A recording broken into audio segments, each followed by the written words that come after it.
This year's been so different than last year. Even though everything was new last year to everybody, for me, the players and everybody, this has even been totally different in the fact that, first off, we've been tore up the first week of practice with sickness. The first week we never had a full squad of practice. We had one day where we had 4 guys out with flu-like symptoms. I don't think they ever actually got the flu, but we had guys missing. We've been hit with the injury bug a little bit. Marshall's was out for about 3 weeks and is back not near 100% at all, and he's had a setback. Ting was it's so ironic. Ting got hurt and is out for a while, but the day he actually got hurt, the film session before practice, how much we'd praised him in film session and how far he'd come along, and he was in my top 8. He's out now for I don't know how long. And then Nick Sidorkas, who would have probably been our 6th man, may be out for a little while now. So we've been hit pretty good. It's been different in that aspect, definitely, which is no fun at all. Especially these are all guys, veteran guys, guys who we were counting on to play significant minutes. And then you've got these 6 freshmen running around who are just trying to figure out how to play college basketball, much less Oklahoma State basketball. They're trying to figure it all out. And it's different than last year. Even though I was introducing a new system to new guys, I'm introducing a new system to 6 guys who had never played college basketball before, whereas last year you were introducing it to Byron Terrell. And these guys understood how hard practices are. They understood it all. They were able to think and play at the same time. These freshmen aren't able right now to think and play at the same time, which right now, and this is the slowest I've ever been as far as putting in plays and defenses. We have, in last year, I may even say the same thing. Last year at this time, we probably had in 15 plays. We probably have in 5 plays at this point in time, and 5 plays that are run very, very poorly at this point in time. We've been trying to just introduce one half-court defense. As much as we like to press, we've just put our press in 2 or 3 days ago. It's just going very, very slow. Now, with all that said, I've loved the attitudes of everybody. They work extremely hard. They're great guys, all the new guys. All the returning players are better than they were last year at this time, which is obviously very encouraging because that is the backbone of our basketball team, except for now Nick and Ting getting hurt. I was very solid with 8, 9 guys, very solid with 8 or 9 guys before those guys got hurt. Now we're looking at depth issues again when you start talking about Saturday's exhibition game. But right now we just hope we can stay healthy and injury-free as much as possible and, rely on James Anderson, rely on Keaton Page, and hopefully Marshall will get a little bit healthier. And hopefully Matt Pilgrim can learn the plays and things like that. That's come along slow. You can tell he's been sitting out a year. You can tell Matt Pilgrim in his play, offensive play, he's been sitting out a year. Matt's as a fast and athletic player as I've ever coached, and is a really, really good defense, bordering on great defensive player because he can cover so much ground so quickly. He's just very, very raw offensively right now. And we're trying to work with him every day to get some of that rust knocked off that he picked up from sitting out a year last year, and it's really affecting his offensive game more than it is his defensive game right now.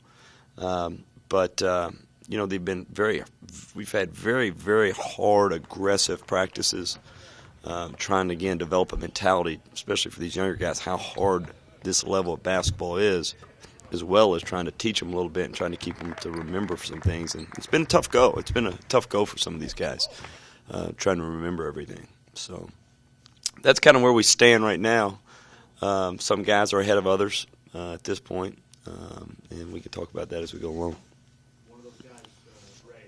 In terms of, obviously he's got some ability, but Roger talked about the fact that he likes that Ray's asked a lot of questions. Have you ever get a freshman come in like that, ask as many questions as Ray does?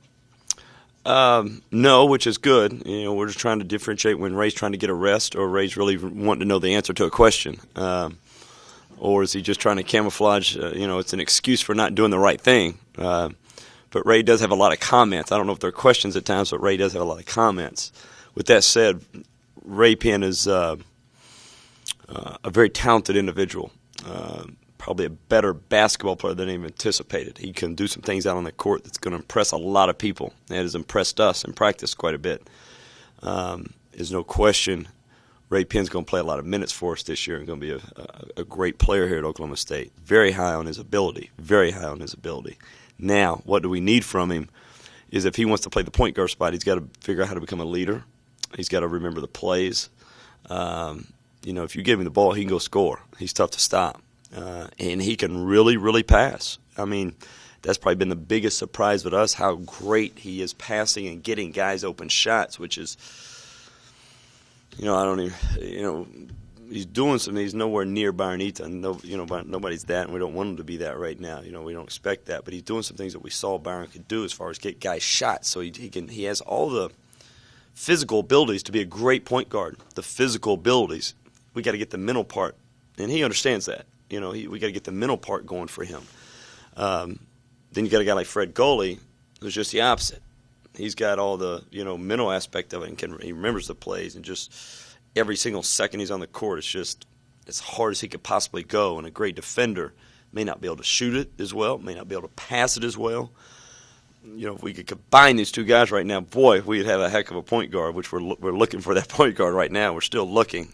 2 weeks in, we're still trying to figure out who it's going to be. But both these guys are going to play significant minutes, a lot of minutes. Both of them will. Ray can definitely play the two-guard spot. Fred won't do that. Fred's just a point, but Ray can play the one or the two. Both these guys will, have a chance to start possibly. I don't know how soon, but they both bring two different aspects, and we're happy with both these guys on many levels. And then there's areas that we know we've got to get better if we're going to win games with these guys playing. You might see Keaton playing the point early. Keaton might start Saturday at the point maybe if I just want to go with some veteran guys. It's just something there. We're still looking at point guard. It's a concern right now. Who's going to do it? You're a little bit. I'm a little bit spoiled. It's been a while. Well, it's been 4 or 5 years since I've had to rely on a true freshman to run the point. I've been spoiled. You walk in and you get what I thought Byron Eaton, one of the best point guards in America. Byron was a sponge. Some of the weaknesses Byron had. Byron was a sponge. He could really remember play. He remembered everybody's position. That's one thing we're trying to get Ray and Fred to understand, and they didn't have to do this in high school. You got to know everybody's position, not just yours, And it's double duty for Ray because he's playing the one and the two. Keaton can play it, no question. It's definitely not the position we want him to play. Right now, as hard as I've always been on Keaton, and will continue to be so. And Keaton's playing about as well as a person could play at this point. I tell you, he's really improved a lot in a lot of areas, and we need him to play the two. But if we wanted to go with a more experienced, bigger type lineup, you could put Keaton at the 1, James at the 2, Obi at a 3, Matt and Marshall at the 4 and 5. You got two guys totally out of position. Obi, which I know he's played a 3 a lot until I got here, it's not his natural position. It's really not. But he can do it. And then Keaton, obviously, I think is a better 2 guard, but he can do it if we need be.